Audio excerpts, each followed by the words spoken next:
a lot of trips we take where the hotel is an afterthought. We just need a place to shower and sleep, and we aren't very picky about where as long as it meets reasonable cleanliness standards. Occasionally, though, there are trips we take where the hotel isn't just a minor detail, but is instead the whole reason for our trip. So it was in February when we drove to the Outer Banks of North Carolina in the uncrowded winter season to experience what we have often heard referred to as the best resort in the Outer Banks, the Sanderling in Duck, North Carolina. In this video, we will give you a tour of the lobby, our room, all the amenities, and the excellent restaurant on site, and share with you whether we think it lives up to the praise heaped on it by its fans. This is the Beach House. It is the central building at the resort that houses the main lobby.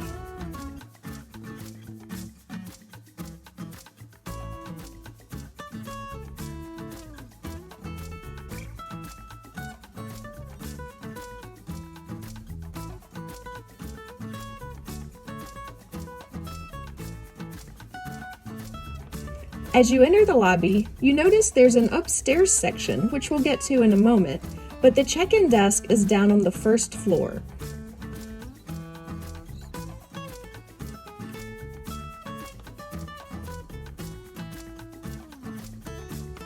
There's a lot of seating available here. And the lobby's hotel bar is here. It was closed while we were there. I imagine it's open mostly in the summer peak season. The resort was less than half full in February, obviously because people aren't enthusiastic about beach resorts in the cold winter temperatures in North Carolina. There's a lobby store that sells some Sanderling Resort merchandise.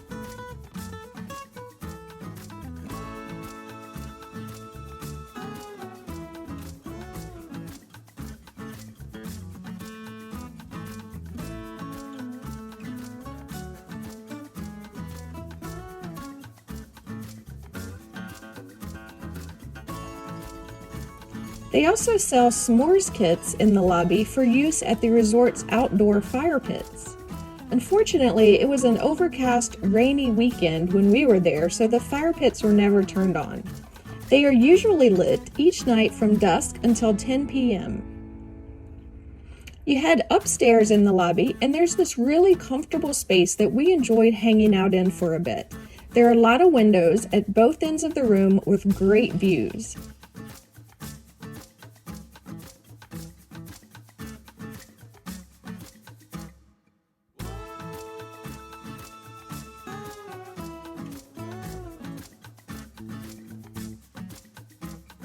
There's a balcony area where you can go outside and sit in rocking chairs.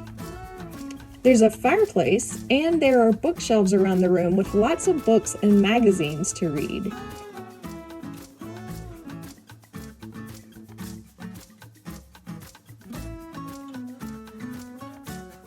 They also have games and puzzles in the area for guests to enjoy. But one of my favorite things about this room is that you can look out the windows toward the back of the resort and see waves crashing in the ocean, and sitting in the same place, you can turn your head toward the front of the resort and you can see the calm waters of the Sound on the other side.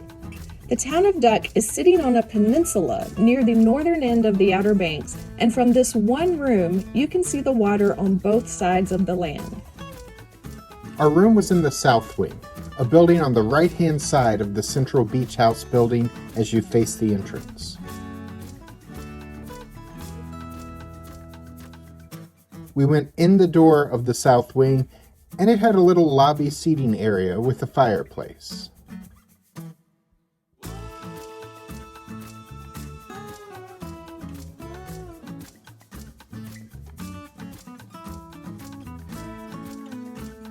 Around the corner from this lobby is the building's vending machines and ice machine.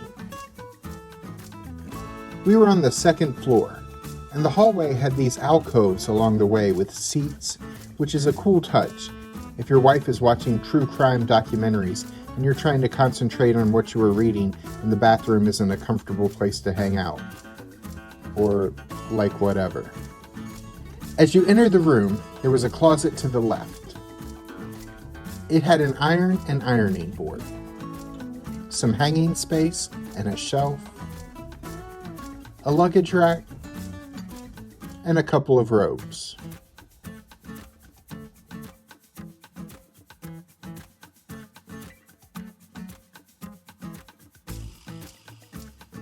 On your way into the bathroom, there's a full-length mirror,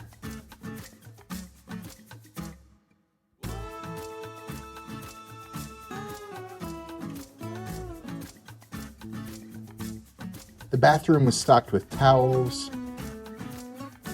various toiletry items.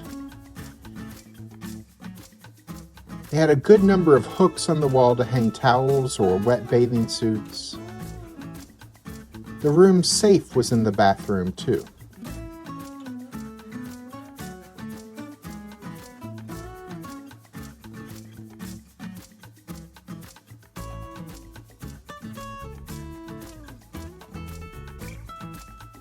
We had a shower with glass doors.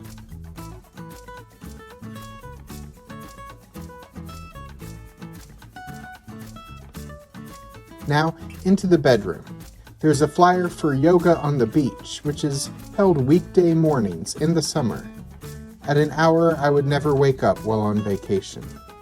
We had a king bedroom featuring some beach decor and a pillow with a Sanderling on it, which is the shore bird that's used in this resort's logo.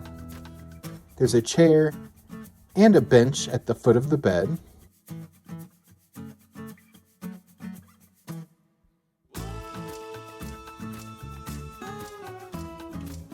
There is an alarm clock on one of the two nightstands. The room has a flat panel TV.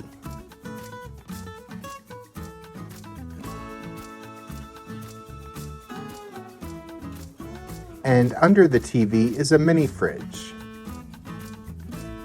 alongside some dresser drawers for those who are vacation unpackers.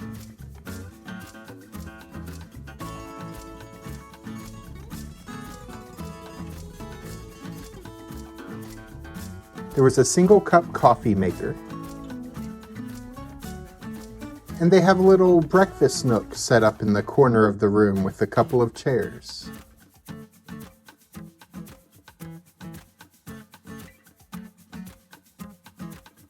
The room also has a balcony with a screen door to keep bugs out, overlooking the yard and the dunes.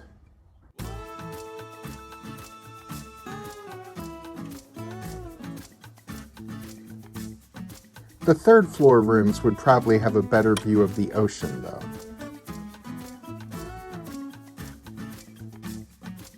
Next, we want to give you a tour of the grounds, so we will start by walking across the street as the resort occupies both sides of the road. There are 3 restaurants on property, and this is their 4-diamond restaurant, Kimball's Kitchen, featuring an upscale dining experience with a view of the Sound from Memorial Day to Labor Day, which means they were closed during our stay. They do have a relaxed business attire dress code, and guests are requested to not wear swimsuits, denim, hats, or other casual attire.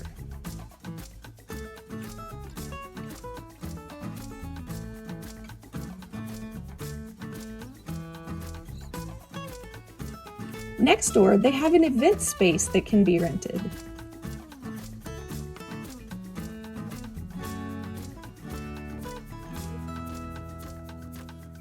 They also have a spa, which we did not visit, but we definitely visited the indoor pool next door. They have pool towels available, so you shouldn't need to bring towels from your room. The indoor pool is pretty spacious, and we had it to ourselves for most of the hour or so that we were out there. Another couple eventually joined us about the time we were ready to leave anyway. The pool is heated, but it was not as warm as I would have liked it. We were very cold when we got out, but it's always nice to get some pool time in the colder months, so it was worth it.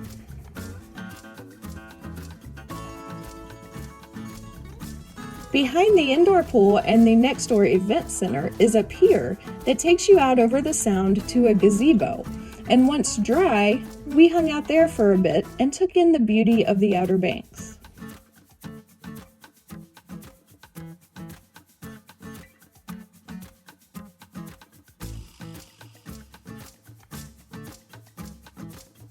And now we'll take you back across the street to show you some of the outdoor amenities on that side of the road.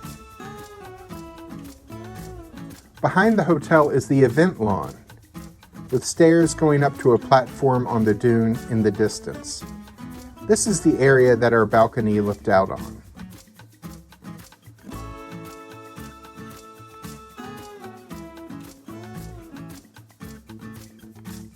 We climbed the stairs to the platform on the dune and found a nice spot to sit and watch the waves for a bit.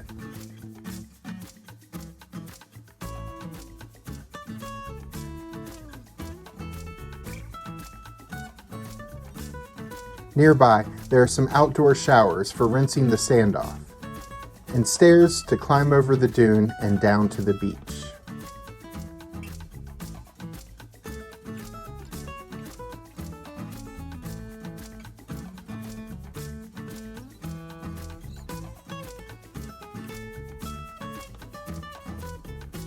There are beach chairs available for use, which are paid for as part of the $39 a night resort fee.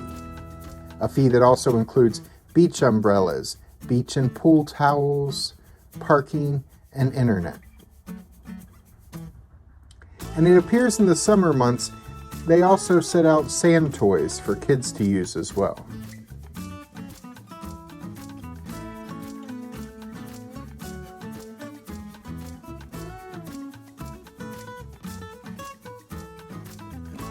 We head back up toward the buildings now to check out the first of 2 outdoor pool areas.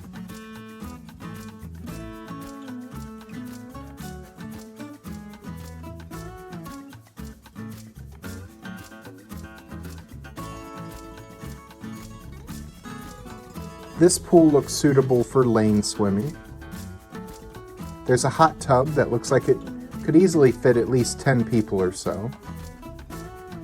There were actually people using this hot tub while we were there in February, but we passed on that.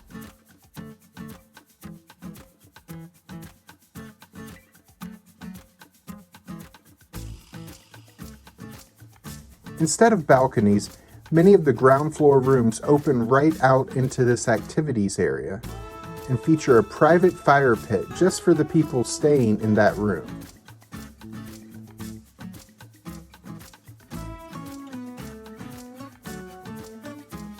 Fear not, if you, like us, aren't staying on the ground floor, they do have public fire pits as well.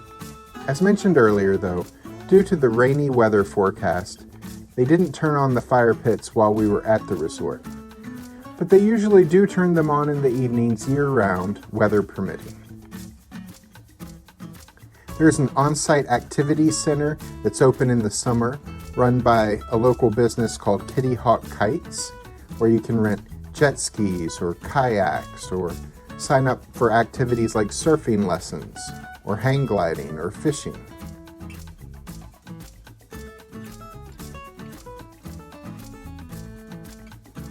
This is the back porch of the lobby in the central beach house building, which provides for some outdoor seating.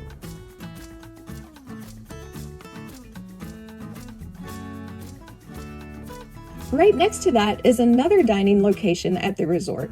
It is Sandbar, which is their pool bar serving drinks as well as small plates, salads, wings, tacos, burgers, and hot dogs.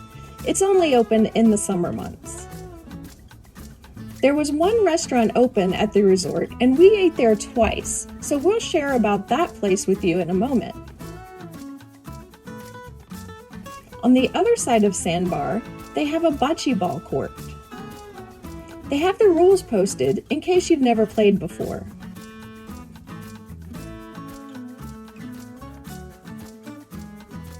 The resort has cornhole set up in several locations around the property also. And then there is another public fire pit for people staying on the north end of the property. Behind that is the event house, which features some rentable meeting and event space. And nearby that building, we find the second outdoor pool with another large hot tub. This one looks to seat maybe 20 or so people.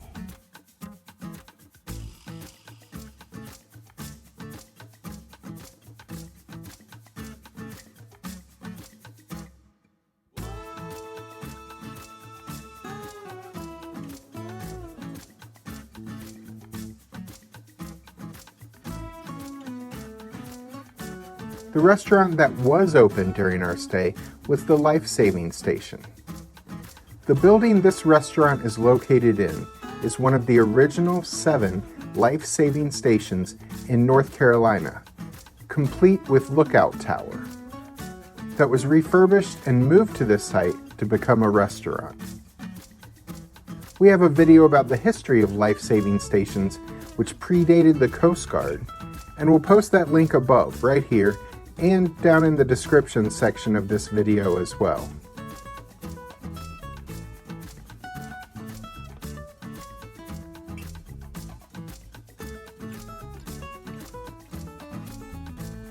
This restaurant was decorated with some artifacts from the U.S. Life-Saving Service history.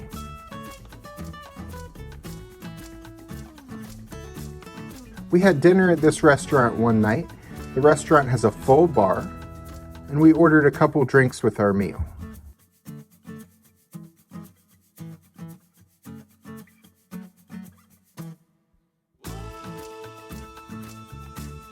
Alice ordered the Soundside Sling, which features passion fruit Malibu rum, Aperol, mango, agave, and lemon juice for $15.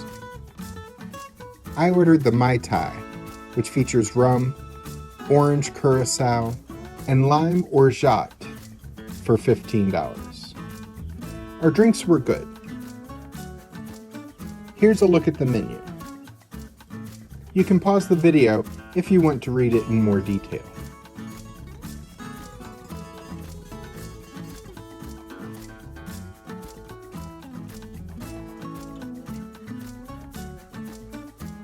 The meal started with rolls and butter. Alice ordered the Southern Fried Chicken, which was topped with rosemary thyme gravy and came with collard greens and mashed sweet potatoes for $30. Alice loved her fried chicken. I ordered smoked chicken and dumplings for $40. This featured smoked chicken, sweet potato gnocchi, and peas in a thyme velouté sauce, with a side of Brussels sprouts. The chicken and dumplings dish was good. This was the night Alice found out I had never eaten Brussels sprouts before. I ate some and liked them okay, though that was a pretty large portion of Brussels sprouts, so I didn't finish them all. We also ate breakfast in the life-saving station once during the weekend. Here is the restaurant's breakfast menu.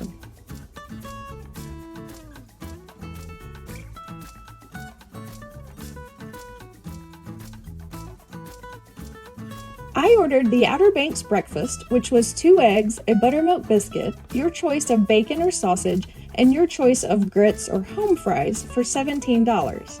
I got my eggs scrambled and cheese added to my grits.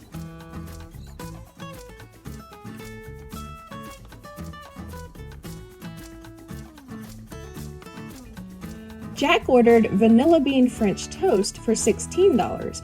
It came with a choice of bacon or sausage. The food at this restaurant was great for both meals. Let's talk about room rates. We got our room for $224 plus the $39 a night resort fee plus taxes. That is a pretty reasonable price. In July and August, the rooms start at well over $500 most nights, as that is the peak beach tourist season. There are a lot less expensive options in the Outer Banks, even in the summer, so if, like us, you don't want to pay over $500 for one night in a hotel, there are plenty of other options. But this resort was wonderful. It was definitely worth the $224 a night plus resort fee and taxes that we paid for our stay in February. We plan to make returning during the less expensive winter season an annual tradition. The resort also has several vacation rental homes that sleep between 8 and 16 people. They are more expensive than the hotel rooms, of course. Click the links at the end of this video to check out our video tour and review of Virginia Beach's luxury resort, the Cavalier. Or, if that isn't your cup of tea, you can go the other way and watch the video of the time that we stayed in a yurt for a weekend. That was a lot of fun. I'm Alice. And I'm Jack. Be sure to click the subscribe button and the notification bell so we can see you the next time we're traveling through.